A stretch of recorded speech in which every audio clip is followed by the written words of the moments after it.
आगे सबका ये आंसर, किसी का नहीं आया हो तो बताओ। आ गया सर।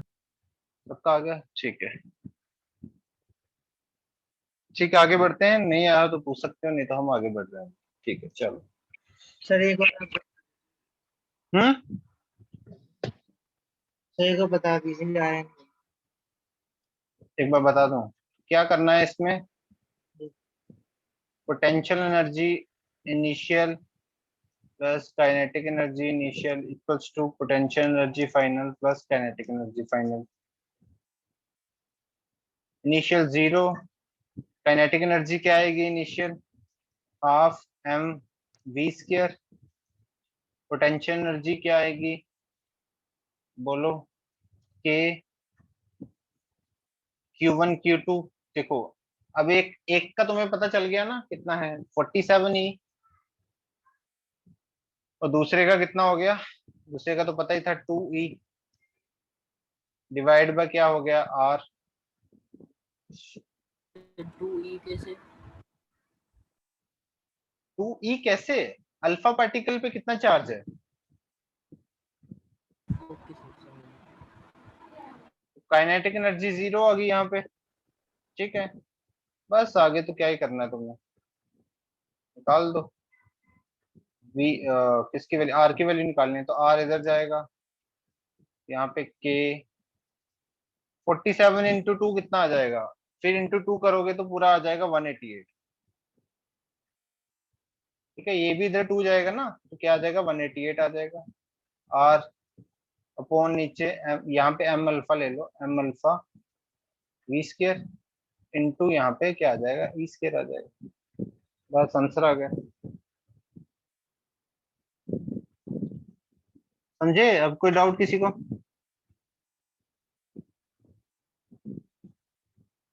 क्लियर, चलो। नेक्स्ट हमें पढ़ना है इलेक्ट्रोमैग्नेटिक वेव्स के बारे में। Electromagnetic wave,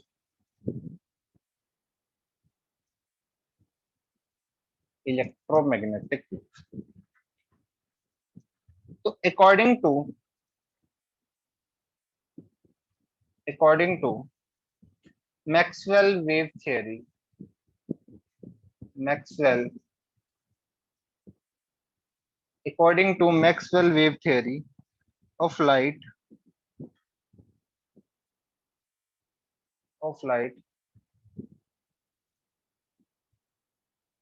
light is transmitted in a form, light is transmitted in a form of electromagnetic wave।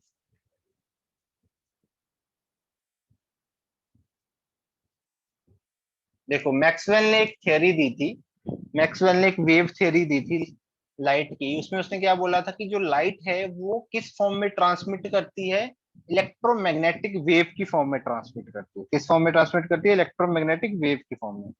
अब ये इलेक्ट्रोमैग्नेटिक वेव होती क्या है, the wave are associated with, the wave are associated with, associated with oscillating magnetic and electric field, oscillating magnetic and electric field, magnetic and electric field। बताता हूँ इसका मतलब। Experimentally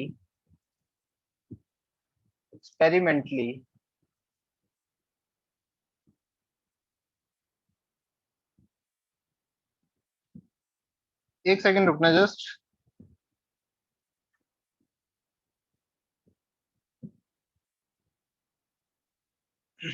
experimentally the direction of oscillation, the direction of oscillation of electric and magnetic field of electric and magnetic field and magnetic field are perpendicular to each other, are perpendicular to each other. तो basically क्या होता है, electromagnetic wave क्या होती है? Electromagnetic wave में electric field और magnetic field oscillate कर रही होती है। इलेक्ट्रिक फील्ड और मैग्नेटिक फील्ड क्या कर रही होती है? ऑसिलेट कर रही होती है, और इन दोनों की डायरेक्शन ऑफ ऑसिलेशन जो होती है वो परपेंडिकुलर होती है एक दूसरे के। इन दोनों की जो डायरेक्शन ऑफ ऑसिलेशन होती है वो क्या होती है? परपेंडिकुलर होती है एक दूसरे के। कहने का मतलब यहाँ पे ये देखो, मान लो इस तरह से एक ये एक्सिस है, ये एक्सिस है, तो कोई इलेक्ट्रोमैग्नेटिक फील्ड, तो इस मान लो इस जगह पे वो magnetic field electric field oscillate कर रही है फॉर एग्जांपल, यहाँ पे मान लो इलेक्ट्रिक फील्ड ऑसिलेट कर रही है इस साइड पे, इसके जस्ट परपेंडिकुलर इस साइड पे क्या करेगा? मैग्नेटिक फील्ड ऑसिलेट करेगा। ठीक है, ज्यादा डिटेल में नहीं जाएंगे हम इलेक्ट्रोमैग्नेटिक वेव के, जस्ट थोड़ा सा ये समझ लेंगे, ये हमारे काम के नहीं है, हम भी इसके डेप्थ में हमने नहीं जाना। ठीक है, इसका बस थोड़ा सा समझना है इसके बारे में, बाकी आगे बढ़ना है, क्योंकि आगे जो मेन चीजें हैं वो आगे हैं, अभी इसमें तो ज्यादा कुछ है नहीं खास। तो इलेक्ट्रोमैग्नेटिक वेव क्या है? सिंपली ऑसिलेटिंग मैग्नेटिक फील्ड है, ऑसिलेटिंग इलेक्ट्रिक फील्ड है, दोनों एक दूसरे के परपेंडिकुलर है। ठीक है, वेव की फॉर्म में अगर तुम्हें बताऊं इस तरह से, तो मान लो ये वेव जा रही है एक, ये एक इलेक्ट्रिक फील्ड की मान लो वेव जा रही है, थोड़ा सही नहीं बन रहा, ठीक है, इसको थोड़ा मैनेज कर लो ना। मान लो एक इलेक्ट्रिक फील्ड की जा रही है वेव, और उसी के जस्ट परपेंडिकुलर, अब ये परपेंडिकुलर मैं कैसे तुम्हें शो करूं, जैसे मान लो इस डायरेक्शन पे कोई जाए, ठीक है, इसी के जस्ट परपेंडिकुलर ये इस तरह से,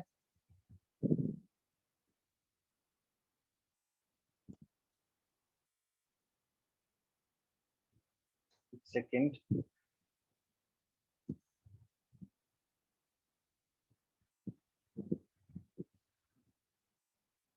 ठीक है, तो उसी के जस्ट परपेंडिकुलर एक वेव और चलेगी। ठीक है, एक मान लो इस डायरेक्शन में चल रही है, एक तुम्हारे सामने वाले बोर्ड के, ठीक है, तो इस तरह से ये बोर्ड के बाहर ऐसे स्क्रीन के बाहर इमेजिन करके देखो, तो उसी के जस्ट परपेंडिकुलर ये चलेगी, तो एक electric field magnetic field oscillate करती रहती है इसमें वेव की फॉर्म में, इसी को हम इलेक्ट्रोमैग्नेटिक वेव बोल देते हैं।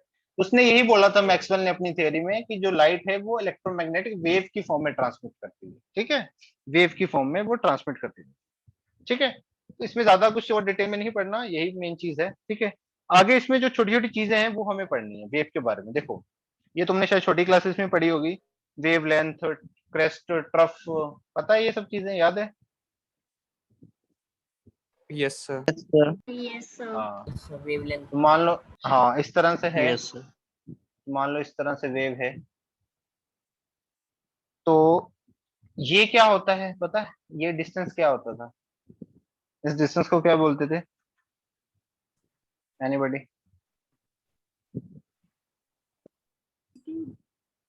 इसको बोलते थे एम्पलीट्यूड, याद है? इसको बोलते थे एम्पलीट्यूड। हाँ, एम्पलीट्यूड। अब ये है ट्रफ, मान लो this is trough and this is crest, और यहाँ पे आएगा नेक्स्ट, ये थोड़ा सा हो जाएगा ऊपर नीचे, वो देख लेना, यहाँ पे नेक्स्ट आ जाएगा, ये नेक्स्ट क्रेस्ट आ गया। तो दो एडजेसेंट क्रेस्ट के बीच में जो डिस्टेंस होता है, इनके बीच में जो डिस्टेंस है उसको लेमडा बोलते हैं, या फिर दो, लेमडा मींस वेवलेंथ। Yes, ये sir. क्या होता है लेमडा? लेमडा क्या होता था? वेवलेंथ। तो दो एडजेसेंट क्रेस्ट के बीच में जो डिस्टेंस होता है उसको वेवलेंथ बोल देते हैं, या फिर दो एडजेसेंट ट्रफ के बीच में जो डिस्टेंस होता है उसको भी वेवलेंथ बोल देते हैं। तो नेक्स्ट यहाँ पे जैसे ट्रफ आएगा, तो उसके और इसके बीच में भी जो डिस्टेंस होगा उसको भी हम क्या बोलेंगे? लेमडा बोलेंगे। तो दो क्रेस्ट के बीच वाला डिस्टेंस भी लेमडा, दो ट्रफ के बीच वाला डिस्टेंस भी लेमडा। समझ में आई बात इतनी? Yes, sir. इतना क्लियर है सबको? यहाँ तक कोई डाउट? सही सर। एनीबॉडी? इलेक्ट्रोमैग्नेटिक वेव समझ में नहीं आया सर। नहीं भी समझ में आया कोई दिक्कत नहीं है इसमें, बस यही है, ज्यादा डिटेल में मैं अब क्या बताऊं इसमें, बस यही समझो कि दो मैग्नेटिक फील्ड इलेक्ट्रिक फील्ड है, दोनों ऑसिलेट कर रही हैं एक दूसरे के परपेंडिकुलर। बस इतनी सी चीज है इसमें, और क्या है। ठीक है, एक वेव के लॉन्ग मान लो इलेक्ट्रिक फील्ड ऑसिलेट कर रही है, दूसरी वेव के लॉन्ग मान लो मैग्नेटिक फील्ड ऑसिलेट कर रही है, दोनों एक दूसरे के परपेंडिकुलर है, इसी को इलेक्ट्रोमैग्नेटिक वेव बोल देते हैं। ठीक है, समझ में आई बात। Yes sir. अभी देखो, अभी ज्यादा अच्छे से समझ नहीं आएगा, क्यों नहीं आएगा, क्योंकि अभी इसकी बहुत ज्यादा और लेयर्स होती हैं जो वो तुम्हें फिजिक्स में ही पता चल पाएगा। ठीक है, फिजिक्स में जब इलेक्ट्रोस्टैटिक पोटेंशियल वाला चैप्टर पढ़ोगे in relation to this, magnetic field का बिहेवियर पढ़ोगे इलेक्ट्रिक फील्ड के साथ कैसे, ये वो सब चीजें जब पढ़ोगे तब इसको ज्यादा बारीकी से समझ पाओगे। अब मैं उन चीजों पे नहीं जा सकता क्योंकि वो सारा फिजिक्स का पार्ट है, फिर हमारा सब छूट जाएगा। ठीक है, अभी इसमें तुम इतना याद, इतना रखो कि इलेक्ट्रिक फील्ड है मैग्नेटिक फील्ड है, दोनों एक दूसरे के परपेंडिकुलर ऑसिलेट कर रही है, बस बात खत्म। उसी को इलेक्ट्रोमैग्नेटिक वेव बोल देते हैं। और जो लाइट है वो ट्रांसमिट करती है in the form of electromagnetic wave. बस इतनी सी बात याद रखो, हमें इससे ज्यादा कोई जरूरत नहीं है इसमें। ठीक है, इतना भी नहीं समझ आ रहा तो सिर्फ इतना समझो कि लाइट जो है वो वेव की फॉर्म में ट्रेवल करती है, सब इतना समझ लो, हमें तो इतनी जरूरत है। हमें इतनी भी नहीं यस जरूरत, सर। हमें सिर्फ इतनी जरूरत है कि हम ये समझे कि लाइट वेव की फॉर्म में ट्रेवल कर रही है, बात खत्म। ठीक है, अब उसमें दो वेव्स में दो चीजें जोड़ दी, इलेक्ट्रिक फील्ड और मैग्नेटिक फील्ड, कि दोनों परपेंडिकुलर हैं और कुछ नहीं है। ठीक है, ठीक है, लिखो, यहां तक लिख लो, हो जाए तो हैंड रेस करके बताओ।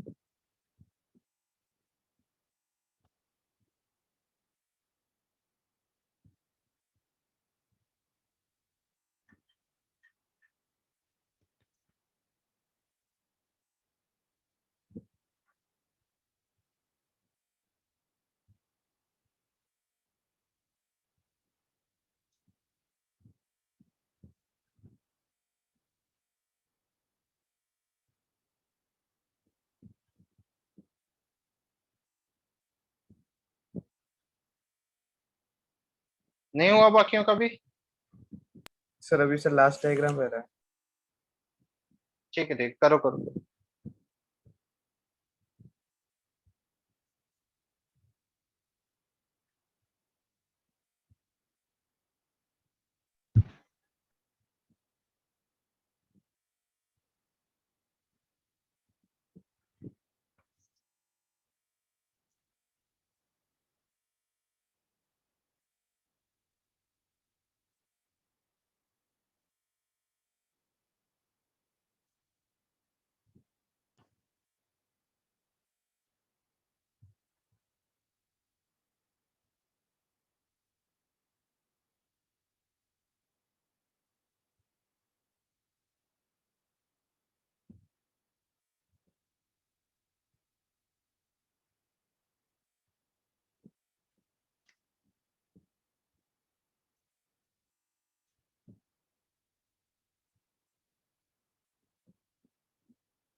ठीक है भाई, सर हो गया ना आप सबका।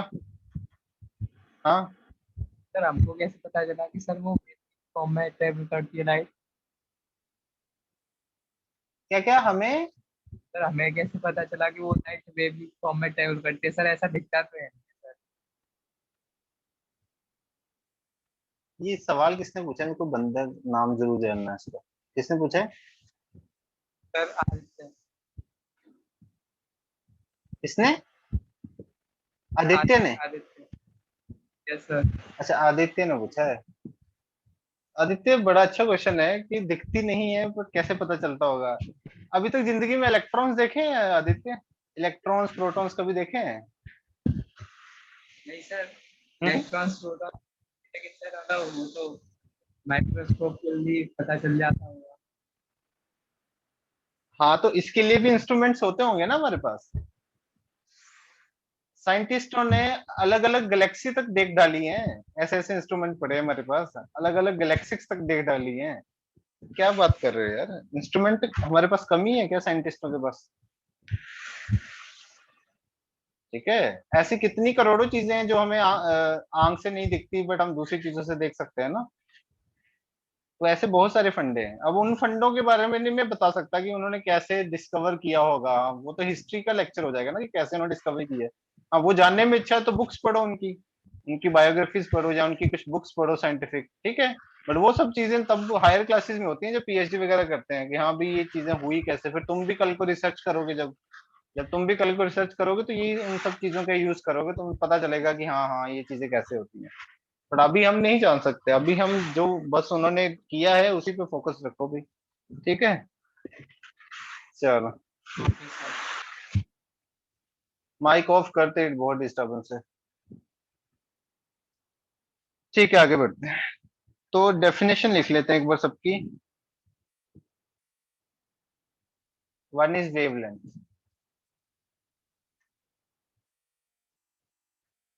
लैम्डा, ठीक है। वेवलेंथ क्या है, basically the distance between any two consecutive crest or crest, consecutive crest और ट्रफ, ठीक है। सेकंड, यूनिट ऑफ वेवलेंथ,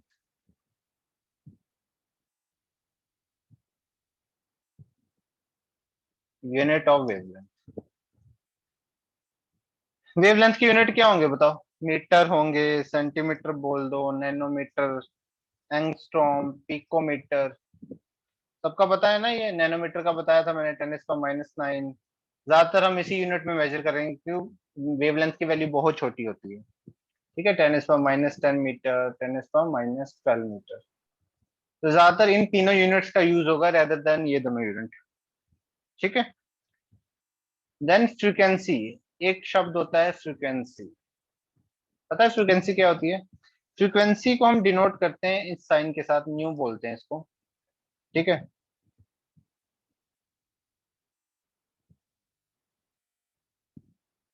इसका मतलब होता है,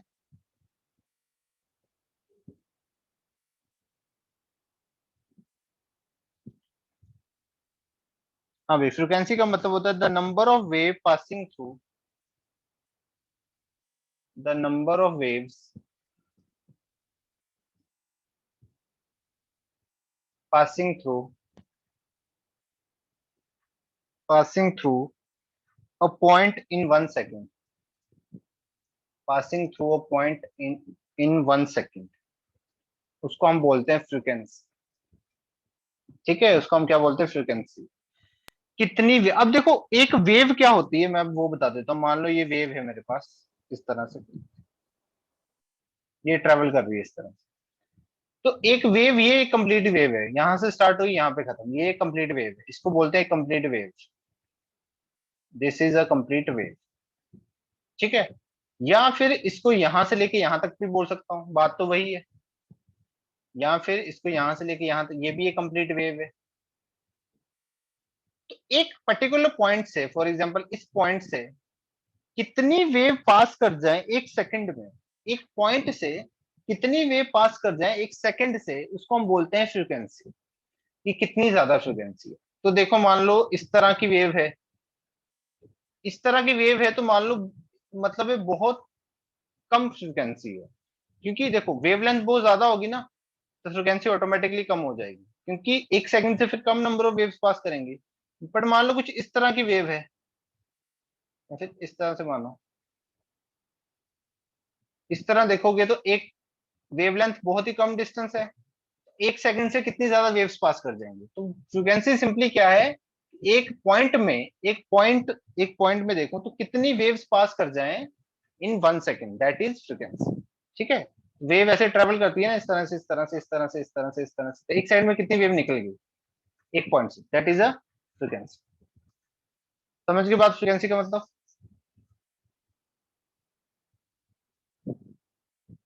फ्रीक्वेंसी जो आता है वो किसके इनवर्सली प्रोपोर्शनल होता है, फ्रीक्वेंसी इनवर्सली प्रोपोर्शनल होता है टाइम के, 1/t, ठीक है। क्योंकि एक सेकंड के देख रहे हैं ना, एक सेकंड में कितनी वेव ट्रेवल की, तो इनवर्सली प्रोपोर्शनल होता है टी, तो 1/t इसकी वैल्यू होती है फ्रीक्वेंसी की। इसलिए इसकी यूनिट क्या हो जाते हैं, सेकंड इनवर्स हो जाते हैं, या फिर एक और यूनिट होता है हर्ट्स, हर्ट्स भी यूनिट होता है, ठीक है। या फिर साइकिल एक यूनिट और यूज करते हैं जो कि एक हिसाब से हर्ट्ज ही है, मतलब हर्ट्ज का ही मतलब है, हर्ट्ज का ही मतलब है ये, साइकिल पर सेकंड। स्पेलिंग गलत लिखती है, साइकिल पर सेकंड। एक सेकंड में कितने साइकिल्स निकल गए, साइकिल मतलब ये भी, एक सेकंड में कितने वेव्स निकल गए, साइकिल निकल गए, वही मतलब है फ्रीक्वेंसी का। ठीक है, देन एक और है definition, that is velocity. Velocity, velocity क्या है? The linear distance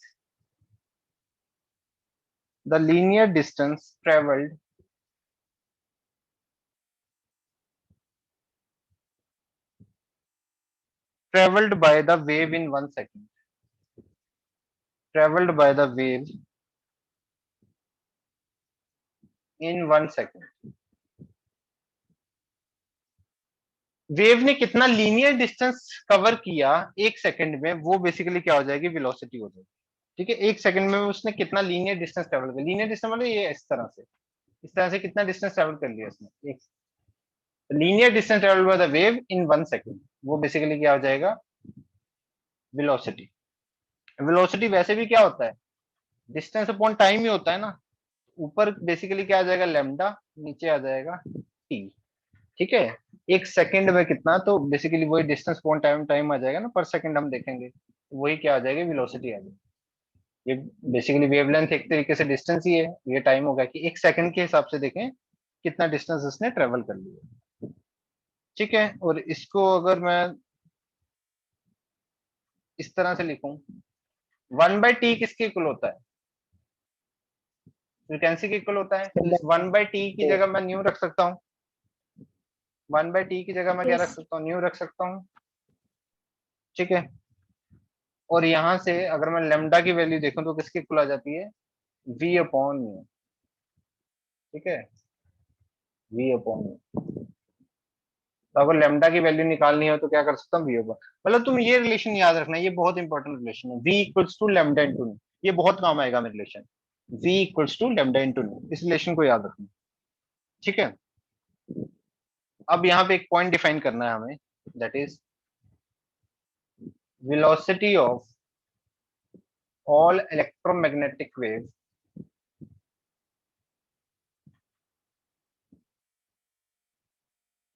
velocity of all electromagnetic wave in space or in vacuum is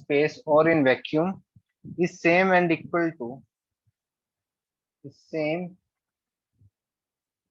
and equal to 3 into 10 is power 8 metre per second. Vacuum पे या फिर space में electromagnetic wave की velocity कितनी होती है, 3 into 10 is power 8 metre per second. ठीक है, तो इसको हम स्मॉल सी से भी डिनोट करते हैं, 3 into 10 is power 8 को हम स्मॉल सी से भी डिनोट कर देते हैं। ठीक है, तो अगर हम इलेक्ट्रोमैग्नेटिक वेव की बात कर रहे हैं तो हम क्या लिख सकते हैं, c equals to nu into lambda लिख सकते हैं। v की जगह पे हम क्या रख सकते हैं, c रख सकते हैं, अगर हम इलेक्ट्रोमैग्नेटिक वेव की बात करें तो v की जगह पे हम c रख सकते हैं, that is the velocity of the electromagnetic wave. ये रिलेशन भी बहुत इंपॉर्टेंट है, c equals to nu into lambda, यहाँ से लेमडा किसके इक्वल आ जाता है, c by new.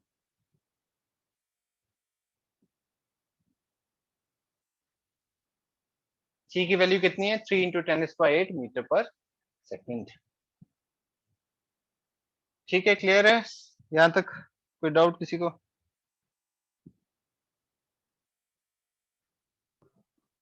Sir no sir. हाँ बोलो। सर वो नेटवर्क चला गया था सर, सी किसे डिनोट करता है?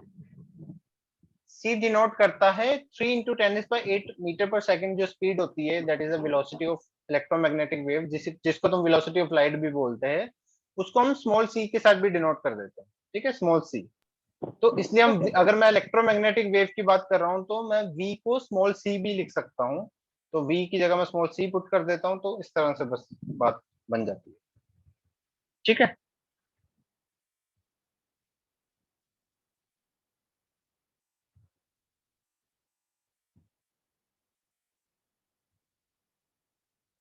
क्लियर? यस। Yes sir.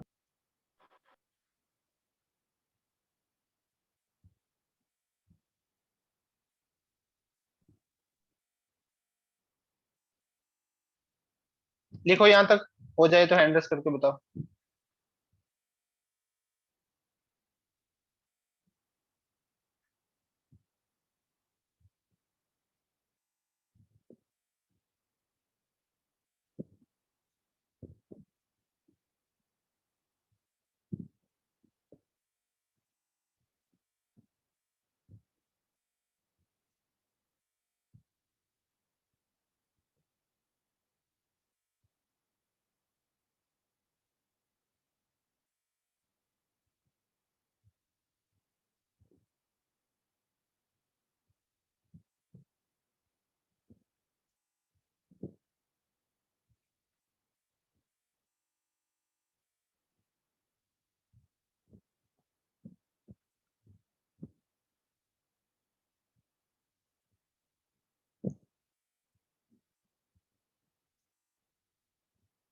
लिख लिया सभी ने? Yes sir.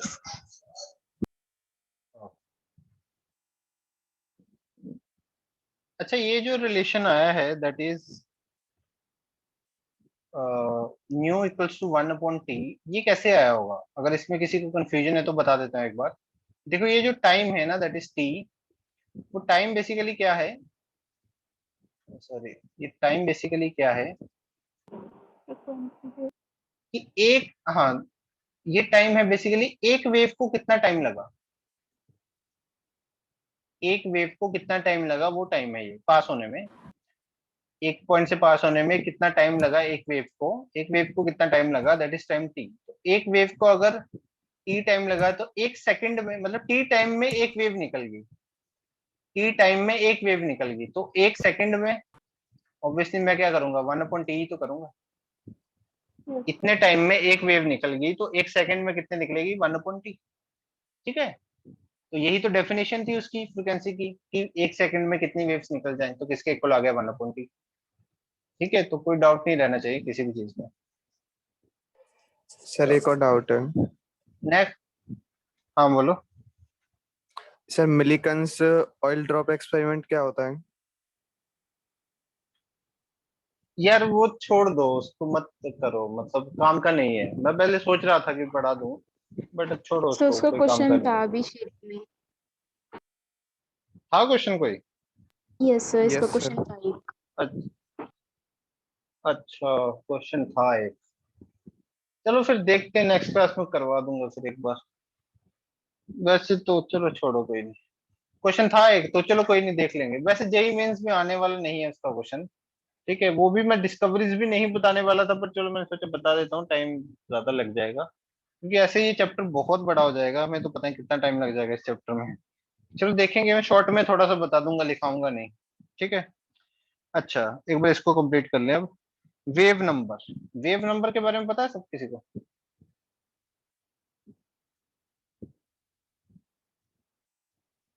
वेव नंबर क्या है? इसको डिनोट करते हैं न्यू बार, इस तरह से, न्यू बार। ठीक है, तो वेव नंबर क्या होता है, number of waves, number of waves present in 1 centimetre length. इसका सिंपल सा मीनिंग होता है number of waves present in 1 centimetre length. 1 centimetre length में कितनी वेव्स प्रेजेंट है, that is the meaning of wave number, that is the meaning of wave number. अब देखो, मेरे को ये बताओ, लेमडा, लेमडा से, अब देखो लेमडा है, मान लो लेमडा में, लेमडा सेंटीमीटर में, मान लो किसी की वेवलेंथ लेमडा है, तो लेमडा सेंटीमीटर में एक वेव है। लेमडा सेंटीमीटर लेंथ, एक वेव की लेंथ कितनी होती है, लेमडा, एक वेव की लेंथ कितनी होती है, लेमडा। तो लेमडा सेंटीमीटर में एक वेव है, ऐसा बोल सकता हूँ। तो लेमडा सेंटीमीटर में एक वेव है, तो एक सेंटीमीटर में कितनी होगी, 1/λ होगी या नहीं होगी? लेमडा सेंटीमीटर में एक यस वेव है तो एक सेंटीमीटर में कितनी होगी, 1/λ। तो मैं क्या बोल सकता हूँ, न्यू बार जो है वो किसके इक्वल होगा, 1/λ। न्यू बार किसके इक्वल है, 1/λ। बस यहाँ पे लैम्डा जो होगा वो सेंटीमीटर में। ठीक है, सेंटीमीटर, और इसके यूनिट क्या हो जाएंगे, सेंटीमीटर इनवर्स। इसके यूनिट क्या हो जाएंगे भाई, सेंटीमीटर इनवर्स। ठीक है, समझ की बात को। Next is amplitude. Amplitude, amplitude को डिनोट करते हैं ए के साथ। एम्पलीट्यूड क्या है, it is the height of, it is the height of crest और depth of trough, height of crest और depth of trough. It is expressed in unit of length, it is expressed in unit of length.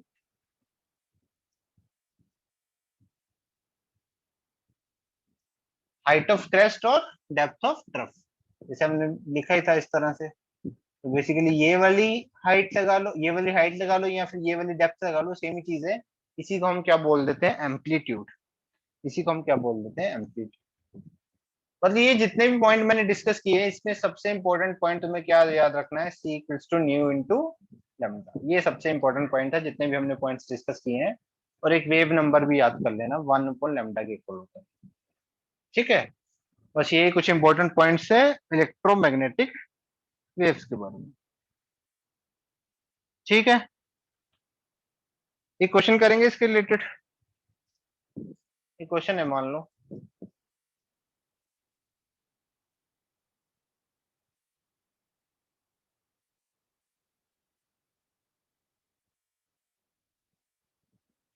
calculate wave number,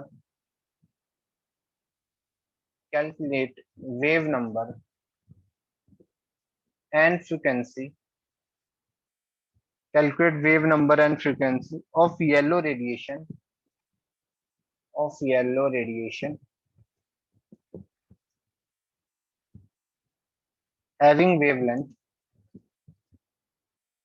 having wavelength 5800 angstrom। बताओ इसके, जल्दी से करो इसको, जल्दी से कर लो।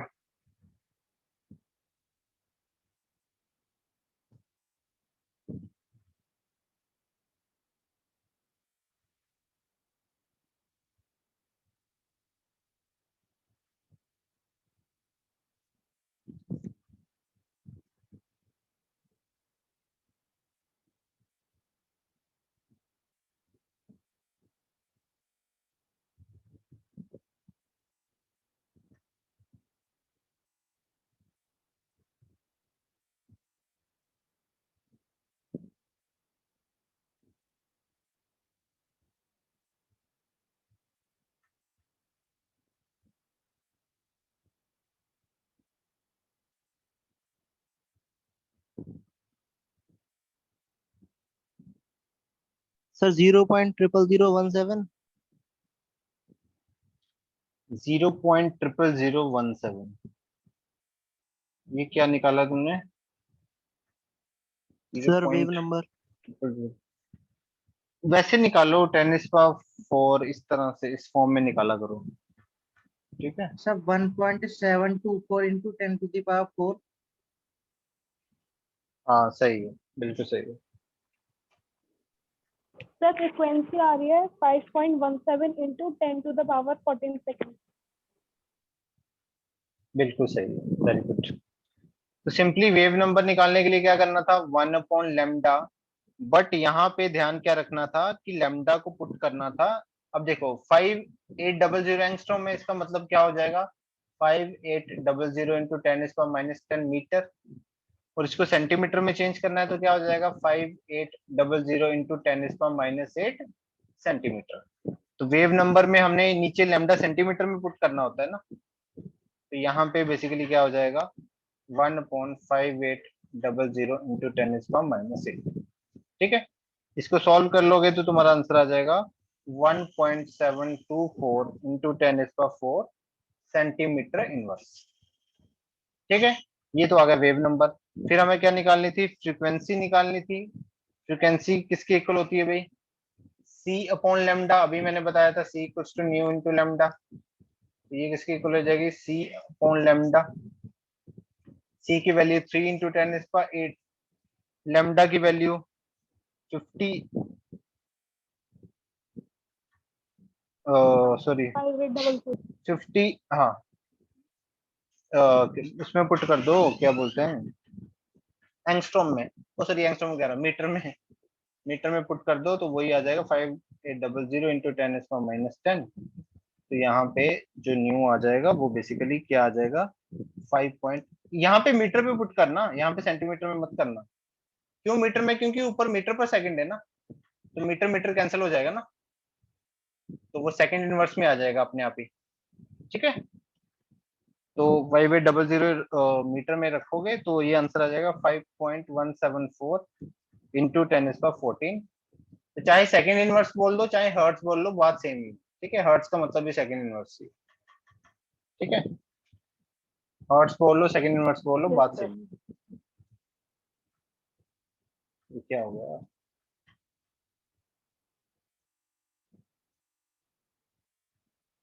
एक सेकंड ये क्या हो गया। ठीक है, क्लियर हो गया ये न्यूमेरिकल, किसी को डाउट इसमें, एनीबॉडी?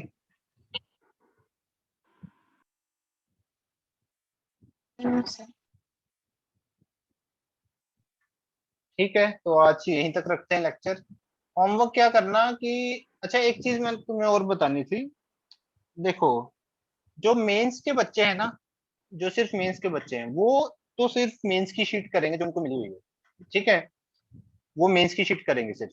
और जो एडवांस के बच्चे हैं और नीट के बच्चे भी मेंस की शीट कर सकते हैं, उनके लिए भी मोर देन सफिशिएंट हो जाएगा वो, या फिर उनको जो नीट की शीट मिली है वही कर लो, कोई दिक्कत नहीं है। ठीक है, तो वैसे उसमें क्या करना, तुम क्या करना, नीट के बच्चे भी क्या करना, मैं ना जो ग्रुप में शेयर कर दूंगा, जैसे मैंने कर ही दी है, एटॉमिक स्ट्रक्चर की भी, मोल कंसेप्ट की भी कर दी है, तो ग्रुप में मैं मेंस की शीट शेयर कर दूंगा। तो नीट के बच्चे भी, एडवांस के बच्चे भी और मेंस के बच्चे भी, सब पहले एक तो सबसे पहले क्या करना, सब मेंस की शीट फुल कंप्लीट कर लेना फ्रॉम एक्सरसाइज 1 टू एक्सरसाइज 3। फिर नीट और मेंस के लिए तो ये मोर देन इनफ हो जाएगी। फिर जो बच्चे हैं एडवांस वाले बच्चे क्या करेंगे, जो इनको एडवांस की शीट मिली है उसका एक्सरसाइज 2 करेंगे, सिर्फ एक्सरसाइज 2 करेंगे। वो क्यों करेंगे, क्योंकि एक्सरसाइज 3 और एक्सरसाइज 1 लगभग सेम है मेंस और एडवांस की शीट। मतलब एक्सरसाइज 3 तो पूरी सेम है क्योंकि इसमें जेई मेंस और एडवांस के क्वेश्चन होते हैं, जेई एडवांस के। 1 का क्वेश्चन तो नहीं सेम, बट उसका लेवल लगभग सेम होता है। टाइम बचे तो 1 भी कर सकते हो, वो तो तुम्हारे ऊपर है, तुम्हारे पास टाइम कितना है क्वेश्चन करने का। क्वेश्चन तो बहुत है शीट में, मतलब वो तो बहुत ज्यादा है, उसकी तो कोई हद नहीं है। तुम्हारे पास मेंस की शीट भी एक्सरसाइज 3 खत्म होने के बाद भी क्वेश्चंस होते हैं एपीएसपी में, वो एक्स्ट्रा क्वेश्चंस होते हैं, वो भी कर सकते हो। एपीएसपी में बहुत सारे क्वेश्चंस होते हैं, एडवांस की शीट के सब क्वेश्चन उसकी एपीएसपी में बहुत सारे क्वेश्चन होते हैं, एचएलपी में भी बहुत होते हैं, क्वेश्चन तो बहुत होते हैं। और तुम्हें अपनी कैपेसिटी देखनी है, तुम कितने क्वेश्चन कर सकते हो, क्योंकि ऐसा ना हो कि होमवर्क पेंडिंग होता जाए और हम चैप्टर्स आगे बढ़ते जाए और तुम्हारा होमवर्क हुआ ही नहीं है। ठीक है, तो उस बात का ध्यान रखना। तो एक तो क्या करना है, सब पहले मेंस की शीट फुल्ली कंप्लीट करोगे, फिर एडवांस के बच्चे अलग से एक्सेस 2 करोगे। फिर टाइम बचेगा अगर एक्स्ट्रा कुछ करने का तो वो मैं बताऊंगा। अब मेंस के बच्चे अगर और कुछ एक्स्ट्रा करना चाहते हैं तो वो भी एडवांस की शीट कर सकते हैं, मैं सेंड कर दूंगा ग्रुप का, अगर वो करना चाहते हैं, बट उनको ऐसी कोई जरूरत नहीं है। वो उससे अच्छा क्या कर सकते हैं कि मेंस की शीट के पीछे जो एपीएसपी दे रखी है उसको कर लें, तो उससे भी उनका जो मतलब स्पीड हो जाएगी। उसमें एपीएसपी में क्या होता है, क्वेश्चन करने होते हैं पर्टिकुलर टाइम में, तो उसमें तुम्हारी स्पीड बेटर होगी। ठीक है, तो वो कर सकते हैं वो लोग। तो अभी के लिए तुम्हें क्या करना है कि जो हमने चैप्टर कर लिया है, मोल कंसेप्ट चैप्टर जो हम कर चुके हैं, एडवांस वाले बच्चे क्या करेंगे, उसकी एक्सरसाइज 2 करना स्टार्ट कर दो, एडवांस की शीट की, जो उनको मिली होगी मे बी। कहीं किसी को नहीं मिली है तो मैं सेंड कर दूंगा ग्रुप में, अगर कोई मेंस का बच्चा करना चाहता है तो उसके लिए मैं सेंड कर दूंगा। तो एक्सरसाइज 2 करो, नेक्स्ट वीक ही हम डिस्कस करेंगे। तो तुम ये मान लो तुम्हारे पास 5 या 6 दिन है इसको करने के लिए, एक्सरसाइज 2 को, तो इसको खत्म कर लेना। तो ठीक है, मोल फिर हम कंसेप्ट नेक्स्ट की वीक में इसको डिस्कस करें। हाँ, मोल कंसेप्ट की ओनली एक्सरसाइज 2 एडवांस की शीट की। ठीक है, जो मेंस सर प्लस लेकिन सर एडवांस मिली वाली नहीं मिली है होगी ना सर। तुम्हें, सर मिली नहीं हमें है। मतलब प्रिंट आउट नो नहीं सर। मिली। तो नहीं मिली है तो मैं ग्रुप में सेंड कर दूंगा फिलहाल। तो मिल जाएगी वैसे तुम्हें, एडवांस के बच्चों को तो मिलेगी, मेंस वालों को नहीं मिलेगी, ठीक है। तो वो मिल जाएगी, मैं सेंड कर दूंगा ग्रुप में, या नहीं अभी मिली तो मैं ग्रुप में सेंड कर दूंगा, ठीक है। तो इस बात का ध्यान दो, बस ये है। और अभी एटॉमिक स्ट्रक्चर का होमवर्क तुम क्या करो, एक्सरसाइज 1 सेक्शन ए किया था अभी, और अब ए भी कर लो, बी भी कर लो, एक सेक्शन साथ में, सेक्शन बी हो जाएगा तुम्हारा। और एक्सरसाइज 2 में कुछ क्वेश्चन कर लेना, क्वेश्चन 1 to 5, ठीक है। इसमें तो हम धीरे धीरे चलते रहेंगे, बस साइड बाय साइड इसको भी देख लेंगे, ठीक है। इसका थोड़ा सा होमवर्क ज्यादा हो जाए फिर एक साथ ही डिस्कस करेंगे, थोड़ा अभी तो कुछ खास हुआ ही नहीं है, इसलिए मैं डिस्कस नहीं कर रहा, ठीक है। Okay sir. चलो ठीक है, आज के लिए इतना ही फिर। अच्छा, अभी हमारा वो भी लेक्चर है क्या, बैकअप वाला भी है ना इसके बाद? Yes sir. तो एक 15 मिनट का ब्रेक ले लो, मेरे को भी थोड़ा ब्रेक मिल जाएगा। हम स्टार्ट करेंगे 4:20 पे, ठीक है। 4:20 पे स्टार्ट करते हैं। Okay sir. ओके, आ जाना सब, जिसको भी अटेंड करना है आ जाना, ठीक है। चलो ठीक है।